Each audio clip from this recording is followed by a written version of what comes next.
Liberando su potencial. Hablando de potencial humano, ¿alguna vez se han preguntado a qué se debe la gran disparidad de resultados y desempeño entre una persona y otra?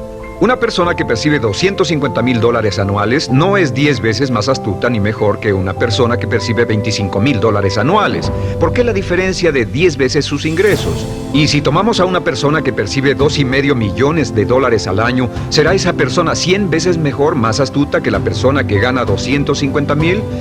Imposible. En un estudio reciente de coeficiente intelectual probaron a 1,000 personas de una cierta población y llegaron a la conclusión de que la mejor persona entre los 1,000 solo era 2,5 veces más astuta que la persona de menor coeficiente intelectual. Solo 2,5 veces la disparidad, y tal vez eso sea con toda la población. ¿A qué supone que se debe la diferencia? Al hablar de potencial humano, llegamos a una fórmula que deduje hace algunos años. Tal vez eso lo explique un poco. La fórmula comienza con lo que llamamos AI, o sea, atributos innatos, las cualidades, la inteligencia, la habilidad, el temperamento, cosas con las que se nace que no pueden cambiarse mucho. Además de los atributos adquiridos. Estos atributos son muy importantes, son su educación, su capacitación, sus capacidades, su experiencia, conocimiento, sabiduría, etc., multiplicado por A, que su actitud es igual al potencial humano individual o al desempeño humano individual o resultados individuales humanos. Ahora, de estos tres, los atributos innatos se traen desde el nacimiento. Los adquiridos pueden cambiarse, pero se necesita cierto tiempo para ello, aunque a veces cambiamos muy rápidamente. Cierta información valiosa puede cambiar dramáticamente su eficacia, pero las actitudes pueden aumentarse o disminuirse dramáticamente en segundos. Cada vez que mejoramos nuestra actitud, multiplicamos todas nuestras capacidades. Una actitud ha sido llamada acertadamente el lenguaje más importante del ser humano, la palabra más importante del idioma en el humano. Todo lo que hacemos en la vida, según un estudio en Harvard entre estudiantes ejecutivos, será en un 85% de actitudes. Un 85% de su éxito estará determinado por su actitud. Eso significa que está determinado por cuán positivo o cuánta actitud mental positiva se tenga. Las personas con actitudes mentales positivas tienden a avanzar más rápidamente, se mueven hacia la cima en organizaciones valiosas, ganan más dinero, sacan más satisfacción de la vida. Una actitud mental positiva no significa que baile por las calles y arroje flores. Solo significa que tome una actitud constructiva en general o se aproxime hacia su trabajo, su vida, sus problemas, relaciones, etc. Según el informe Cox de las empresas americanas, según la revista Success, un 85% o más de todo lo que se logra se debe a la actitud. Y la pregunta es, ¿de dónde vienen las actitudes? Las actitudes vienen de las expectativas. Muy simple, ya hablamos de eso. Y una forma muy poderosa de mejorar su actitud instantáneamente es decir, aunque no lo crea, pienso que algo maravilloso va a ocurrirme hoy. Como dijimos antes, nuestras expectativas sobre los desenlaces determinan nuestra actitud. Si espera que las cosas salgan bien, tendrá una actitud positiva. Si espera que salgan mal, tendrá una actitud negativa. Y lo maravilloso es que podemos fabricar nuestras expectativas. Podemos esperar lo que deseamos. Podemos esperar cosas buenas, cosas malas, y no nos decepcionaremos. ¿De dónde surgen nuestras expectativas? Nuestras expectativas surgen de nuestras creencias y de nuestros valores. Son el centro de los factores motivacionales de nuestra personalidad, nuestras creencias, y esto nos conduce a un entendimiento del potencial humano. Significa básicamente que nuestra actitud es una expresión externa de lo que está ocurriendo internamente, y esto es consistente con las leyes mentales. Con respecto a las creencias, cada uno de nosotros tiene muchas creencias en el fondo que los psicólogos llaman los conceptos propios. El concepto propio, o su descubrimiento, es considerado por muchos como el logro único y más importante para comprender el desempeño humano en el siglo XX. Yo estoy de acuerdo. El concepto propio es como, si queremos usar una analogía militar, el centro de mando. O si queremos usar una analogía técnica, es el programa central de su computadora básica. Es un grupo de creencias, valores, actitudes, sentimientos, ideas, etc., almacenadas en el fondo de nosotros y son el resultado de casi todas las experiencias que hemos tenido en la vida. Y algunos investigadores dicen que el concepto propio comienza a formarse aún antes del nacimiento, pero el concepto propio, una vez colocado, precede, predice y determina sus niveles de eficacia y desempeño en todas las áreas de nuestra vida. El concepto propio se convierte en el centro de mando o el programa maestro. El concepto propio de este grupo de creencias determina lo que dirá, lo que hará, cómo actuará, cómo se siente y reacciona, etc. ¿Qué significa esto? Significa que todas las mejoras en su vida externa, todos los cambios en su realidad comienzan con un cambio en su concepto propio. Les voy a explicar lo que significa. Esta es una gráfica muy simple. Hablamos de potencial humano y decimos que la persona promedio usa un 10% o menos de su potencial. Según investigaciones, tal vez es mucho menos. El Instituto Stanford Brain en Santa Clara, California, estima que tal vez se aproxime a un 2%.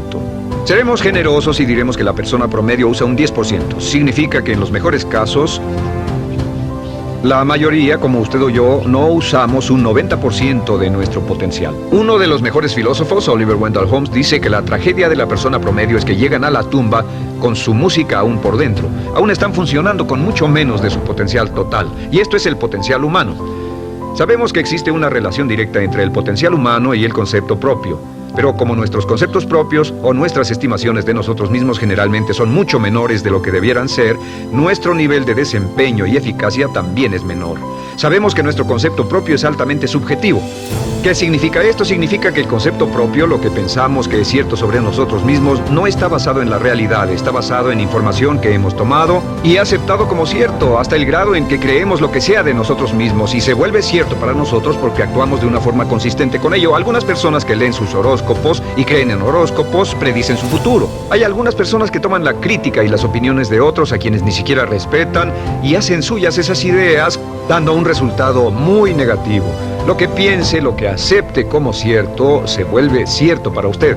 También sabemos que como adultos tenemos una variedad de conceptos propios. Tenemos un concepto propio de cómo vestirnos, cuánto pesamos, lo que comemos, lo bien que podemos hablar en público, qué tipo de padres somos, qué tipo de hijos somos con nuestros padres, qué tipo de esposo o esposa somos, qué tipo de amante, de conductor. Lo interesante de manejar es que todos los hombres tienen un concepto muy positivo con respecto a esto. Las mujeres no entienden esto, pero los hombres nacen con un genio inherente para manejar. Todos los hombres son choferes excelentes. Si no lo creen, todo lo que tienen que hacer las mujeres que están viendo esto es pensar en la última vez que trataron de corregir la forma de conducir de un hombre y recordarán que no obtuvieron buenas respuestas. ¿Cómo respondemos ante alguien que desafía nuestro concepto propio, sugiriendo que no somos las personas que pensamos ser? Estamos a la defensiva, nos enfadamos, nos irritamos, es difícil que nos traten. Tenemos un concepto propio de lo creativos que somos, lo inteligentes, lo rápido que leemos, lo bueno que somos en los deportes, y si practicamos una gran variedad de ellos, tenemos un concepto propio para cada uno de ellos. Tenemos un concepto propio de lo bien que cocinamos, de lo bien que educamos a nuestros hijos, de lo bien que limpiamos nuestra casa, los autos que manejamos, etc. Y también de lo que valemos por lo que ganamos. Es muy interesante saber que nunca ganamos más del 10% de nuestro concepto propio en ingresos. Nuestro concepto propio determina nuestro nivel de ingresos. Este nivel de concepto propio se llama zona de confort.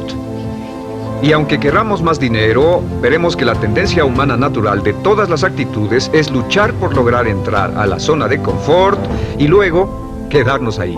Si ganamos un 10% por encima de nuestro concepto propio de ingresos, tendremos una necesidad imperante de deshacernos de ese dinero. Lo donaremos, lo gastaremos en forma extravagante y hasta lo perderemos si recibimos demasiado. Las personas que ganan la lotería siempre están quebradas a los 2 o 3 años. Queman el dinero porque ese dinero está más allá de su concepto propio. Si gana 10% o menos de su nivel de concepto propio, se descubrirá luchando, trabajará más duro, más tiempo, pensará en forma más creativa, buscará diferentes formas para aumentar sus ingresos o sus segundos ingresos.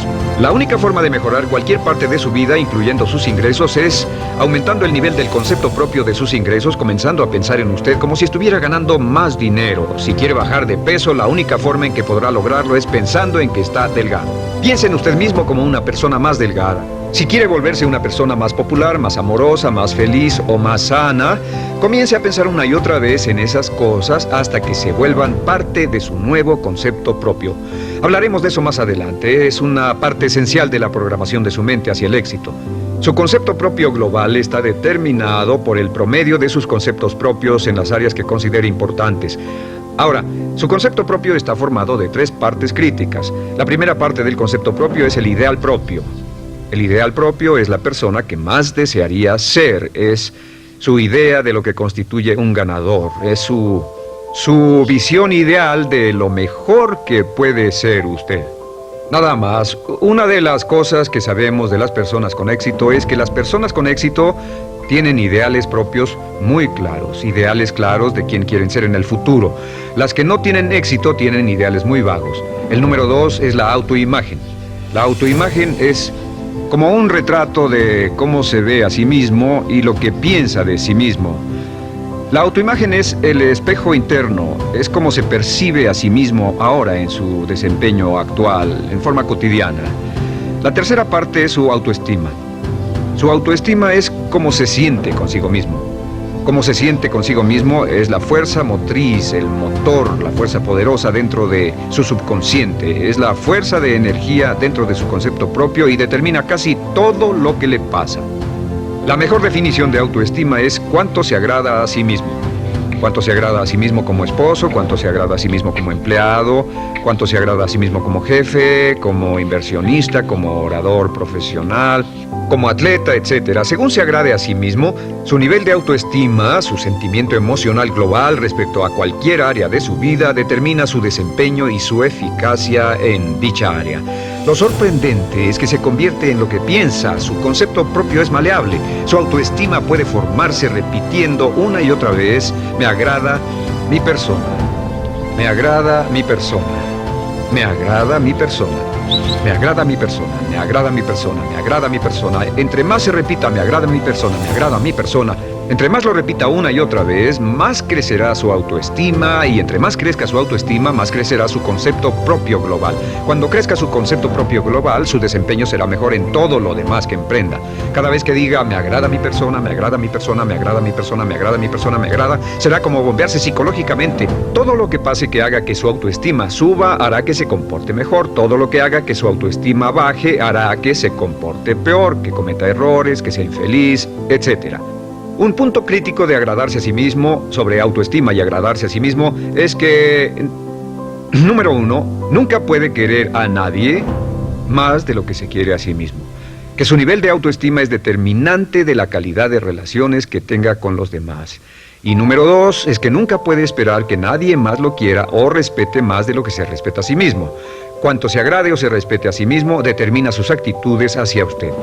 Todas las escuelas de psicología actualmente están de acuerdo en el hecho de que depende de lo que usted realmente se quiera y se respete a sí mismo como un ser humano valioso e importante, tiene efecto sobre todo lo que le pase. Cuánto se agrade a sí mismo, y lo que puede hacer es mejorar su autoestima diciendo me agrada mi persona, me agrada mi persona, me agrada mi persona, me agrada mi persona. Y esto nos lleva a la pregunta, ¿de dónde viene el concepto de autoestima? Y descubrimos que el concepto propio es maleable, puesto que no nace con este concepto propio, no nace con ninguna idea sobre sí mismo, no nace con autoimagen ni autoestima, nace en cierto modo como potencial propio. Es la mejor forma de plantearlo. La persona promedio llega al mundo como potencial puro y no tiene el concepto propio de que todo lo que es ahora, todo sentimiento que tiene, toda actitud o valor, tuvo que aprenderlo en el transcurso de su vida. También sabemos que el niño llega al mundo con una necesidad imperante de amor y contacto. Y como una gran cantidad de investigaciones lo indican, necesitamos mucho amor y contacto durante toda nuestra vida, pero en especial durante nuestros años de formación, porque de niños aprendemos quiénes somos, cuánto valemos, si somos importantes, inteligentes, amorosos, chistosos. Todo esto lo aprendemos por la forma en que nuestros padres nos tratan. Si nuestros padres, nuestros parientes, tíos o tías, en especial nuestros padres, nos tratan como si fuéramos realmente importantes, crecemos pensando que somos realmente importantes, pero si nuestros padres no lo hacen, pasa algo más. Sabemos que los primeros años de vida son los más importantes para el desarrollo del concepto propio, que un niño comienza a partir de cero. El niño nace sin saber quién es él o ella. Son sumamente valiosos el primero, segundo, tercero, cuarto y quinto años de vida. Algunos psicólogos pensaban que eran los 5 primeros años, pero ahora dicen que son los 3 primeros años. En sus 3 primeros años de vida el niño aprende quién es, y dicen que si se les da suficiente cantidad y buena calidad de amor en los 3 a 5 primeros años, los prepara usted de por vida. Los coloca en una base sólida de autoestima y confianza en sí mismos, valor e importancia realmente. Existe una relación directa entre la calidad y la cantidad de amor y el desarrollo de una personalidad sana. Entre más amor, amor incondicional, reciba un niño en sus años formativos, más fuerte será la base de su personalidad. El reverso de la educación es que casi todos los problemas de psicosis, neurosis, perturbaciones de la personalidad y problemas de comportamiento surgen de los problemas que se tengan con el concepto propio. Ahora observemos a los adultos. Aquí está nuestra personalidad adulta. Si nos observamos, podemos llegar a reparar nuestras bases, por así decirlo, repitiéndonos una y otra vez: me agrada mi persona, me agrada mi persona, me agrada mi persona, y llevamos ese concreto reparador hacia la base de nuestra personalidad. Los niños necesitan el amor como las rosas necesitan la lluvia. Los niños que carecen de amor a menudo mueren por escasez de amor. Es una enfermedad llamada marisma. Ahora, ¿qué más sabemos sobre los niños? Sabemos que los niños llegan al mundo con dos atributos notables. El primero es que no sienten temor.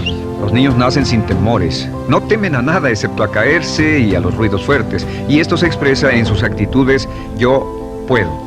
Los niños llegan al mundo pensando que pueden hacer cualquier cosa, y quien haya criado a un niño hasta la edad de 3, 4 o 5 años sabe que debe pasar esos primeros años evitando que se maten, porque son como pilotos japoneses, porque no le tienen miedo a nada. Su segundo atributo es que llegan al mundo totalmente espontáneos. Dicen lo que quieren, hacen lo que quieren, son totalmente desinhibidos. Totalmente. Ellos no temen hacer nada de lo que desean, y esto se expresa en su actitud: no quiero. No tengo que hacerlo. Si ha tratado de controlar a un niño, lo habrá visto. Lo primero que dicen cuando comienza a darle órdenes, lo primero que aprenden es: no tengo que hacerlo. Claro, a veces cambiamos sus mentes de una u otra forma, pero estos son los dos atributos con los que los niños llegan al mundo. Llegan al mundo sin temores y desinhibidos. ¿Qué significa esto? Significa que nuestro derecho innato natural es no ser temerosos y ser desinhibidos. Y solo cuando podemos crear la misma situación en nuestra vida adulta, cuando no tememos y somos desinhibidos, nos sentimos a gusto con nosotros mismos. Las mejores organizaciones, las mejores compañías son las que crean un ambiente donde nos sentimos sin temores y sin reservas para ser nosotros mismos y para hacer lo mejor de nosotros. Al crecer descubrimos que los niños aprenden de dos maneras. La primera es por imitación. Imitan a uno o a ambos padres, en especial al padre dominante. Algunas veces el padre dominante cambiará cuando crezca el niño, y a veces los niños imitan al padre, a veces a la madre, pero aprenden por imitación. Muchas características y hábitos que tenemos como adultos los aprendimos de nuestros padres. ¿Alguna vez ha tenido la ocasión de gritarle o reñirle a uno de sus hijos? Verá que le dice las mismas cosas que le dijo su padre a usted cuando era niño. Así que imitamos. A veces imitamos su caminar, a veces su forma de hablar, a veces imitamos sus valores, sus creencias, etc. Aunque esos valores y esas creencias no tengan ningún valor. ¿Por qué? Porque nuestros padres eran así cuando nosotros éramos niños. La segunda forma en que aprendemos es pasando de la incomodidad, lo que no se siente bien, hacia la comodidad. Freud llamó a esto el principio del placer.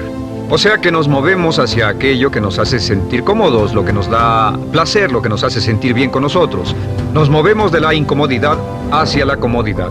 Así es como aprendemos a no mojar el pañal, por ejemplo. Sabemos que no es agradable caminar con popó o pipí en nuestros pañales. Vemos lo que hacen nuestros padres, vemos lo que nuestros parientes hacen y decimos: estas personas no hacen lo que yo. Así aprendemos a caminar y lo demás. Así que de la incomodidad hacia la comodidad. Durante toda nuestra vida, por cierto, así es como aprendemos. Imitamos leyendo lo que otras personas hacen, estudiando libros y en el trabajo, imitamos cuando vamos a la escuela y hacemos lo que nos da resultados positivos, lo que nos da refuerzos positivos, y hacemos cada vez menos las cosas que nos causan incomodidad o dolor. Ahora, muy temprano en la vida, como equivocación o como resultado de una equivocación que los padres cometen en la crianza, los niños comienzan a aprender hábitos y patrones negativos. Los patrones y hábitos negativos tienen sus raíces principalmente en la crítica destructiva. La crítica destructiva comienza muy temprano en la vida, a veces en los primeros meses. Y la crítica destructiva la usan los padres para dirigir y controlar a sus hijos. Desafortunadamente, tiene un efecto muy peligroso y dañino sobre nosotros, ya que la crítica destructiva tiende a minar la integridad de la personalidad del niño. Muchos de nosotros, incluyéndome a mí y a muchos de ustedes, Nos hemos visto minados y heridos por la crítica destructiva más que todas las guerras en la historia. Ahora, como resultado de la crítica destructiva, comenzamos a desarrollar hábitos y patrones negativos. Los patrones de hábitos negativos son respuestas condicionadas hacia los estímulos. Los patrones de hábitos negativos se desarrollan en los inicios de la vida. Se desarrollan como resultado de una repetición del temor y el dolor una y otra vez. Se desarrollan como resultado de la crítica destructiva, el castigo físico, etc. En los inicios de la vida comenzamos a desarrollar dos manifestaciones que nos persiguen durante toda nuestra vida y más que ninguna otra cosa inhiben nuestro potencial. La primera es la llamada patrón de hábito negativo inhibido. El patrón de hábito negativo inhibido se aprende cuando al niño le dicen una y otra vez no. Aléjate de ahí, no toques eso, y se le castiga. Cuando el niño intenta algo nuevo, o se involucra con algo, o huele algo, o derrama algo, o rompe algo accidentalmente, el padre estalla y se enfada mucho. Como ven, el niño está impulsado por la curiosidad insaciable de explorar su mundo. Y lo que pasa es que cuando lo explora o se interesa y echa a perder algo, si el padre reacciona golpeando al niño, el niño comienza a pensar: cada vez que intento algo nuevo, cada vez que intento algo diferente, cada vez que voy más allá de mis límites, cada vez que me salgo de mi zona de comodidad, cada vez que no juego sanamente, me golpean, me castigan, me lastiman, me envían a mi alcoba y me siento mal. Y muy pronto el niño desarrolla el sentimiento de no puedo, no puedo, no puedo. Cada vez que trato algo diferente, me castigan. No puedo, no puedo, no puedo. Es como la respuesta de Pavlov. Pavlov sonaba la campana y le daba de comer a un perro, y el perro salivaba y Pavlov alimentaba al perro. Mientras sonaba la campana, el perro salivaba y siguió haciendo eso, y después Pavlov solo sonaba la campana y el perro salivaba. Lo que pasa en la vida adulta es que esto crea lo que llamamos temor al fracaso. El temor al fracaso es una respuesta condicionada a un proceso de crítica destructiva que ocurre en los primeros 5 o 6 años de la vida. El temor al fracaso automáticamente nos activa, nos sentimos ansiosos, tensos, intranquilos, sentimos presiones y estrés en nuestro plexo solar, sentimos ganas de retirarnos del evento, y el temor al fracaso es la razón principal por los fracasos en la vida adulta. Es la razón principal por la que evitamos cumplir plenamente nuestro potencial. De hecho, todos los patrones de hábitos negativos se experimentan en el cuerpo físico. Puedes saber cuál es un patrón de hábito negativo porque se siente en el cuerpo físico, precisamente. El patrón de hábito negativo inhibido, el temor al fracaso, el no puedo, ocurre primero que todo en el plexo solar. ¿Ha tenido la ocasión donde debe hablar frente a un grupo, debe ir a una revisión de su desempeño o debe hacer una llamada determinante? Primero su plexo solar se aprieta. Si el temor continúa, su respiración se acelera. Su corazón comienza a latir apresuradamente, su frecuencia respiratoria aumenta y le duele la cabeza como migraña en la parte frontal, su garganta se le cierra y no puede hablar y se le seca la boca por completo, y como se pone tan tenso y asustado, va corriendo al baño. Estas son todas las manifestaciones. No hay peligro físico, pero sí peligro psicológico, una respuesta condicionada. Cuando sentimos estas cosas, la tendencia es retirarse de la situación que las ocasiona, y es la razón por la que no logramos mucho si retrocedemos. Es muy importante. El segundo patrón de hábitos negativos es el compulsivo. El patrón de hábito negativo compulsivo se aprende cuando a los niños se les dice una y otra vez: más vale que lo hagas. Si no lo haces, tendrás problemas o me las pagarás. A los niños se les convierte en recipientes del amor condicionado.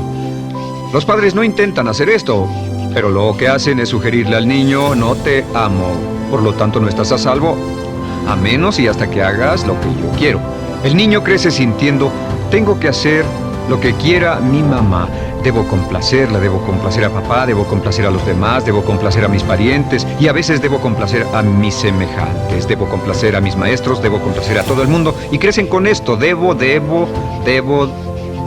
No puedo hacer lo que quiero hacer, debo hacer lo que complace a las demás personas. Este patrón de hábito negativo muy temprano en la vida se traduce en el temor al rechazo. El temor al rechazo lo experimentan los hombres como adultos como un comportamiento tipo A. Hablaremos del comportamiento tipo A posteriormente. El comportamiento tipo A es una necesidad compulsiva o excesivamente compulsiva de complacer de algún modo a alguien sin normas de comportamiento, prácticamente sin pensarlo. El temor al rechazo nos impulsa, nos hace muy sensibles a las necesidades de los demás. Hacemos cosas que otras personas quieren, no hacemos lo que nosotros queremos. Siempre estamos tratando de complacer a los demás. Tenemos preocupaciones o nos importan las opiniones, sentimientos y actitudes de otros hasta el punto donde ocultamos nuestras necesidades. El temor al rechazo se siente en la columna del cuerpo. Se divide el cuerpo a la mitad y se siente hacia abajo en la mitad posterior del cuerpo. El primer lugar donde comienza a sentirse el temor al rechazo es generalmente en los hombros y el cuello. Nos sentimos entumidos, duros, tensos. Cuando tenemos mucho que hacer, sentiremos un estrés tremendo en la columna. Los músculos se estiran en la parte posterior.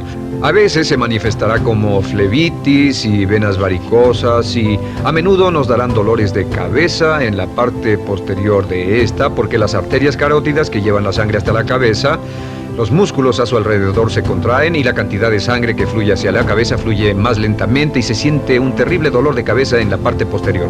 Estos dos temores, los patrones de hábitos negativos compulsivos, el compulsivo y el inhibitorio, son resultado de la crítica destructiva, el gran destructor de la personalidad que nos persigue durante toda la vida.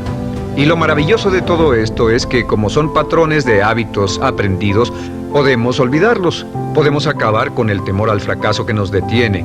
Podemos acabar con el temor al rechazo que hace que hagamos cosas que complacen a los demás en vez de complacernos a nosotros, trabajando con nuestra propia autoestima.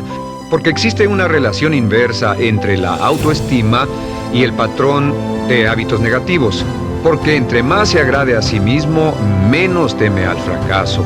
Entre más se agrade a sí mismo, menos teme al rechazo. Entre más se agrade a sí mismo, menos temerá a cualquier cosa. Y si sigue repitiendo, me agrada mi persona, me agrada mi persona, me agrada mi persona una y otra vez, si sigue diciendo esto, con el tiempo su autoestima sube más y más y más y más y sus temores desde luego bajan.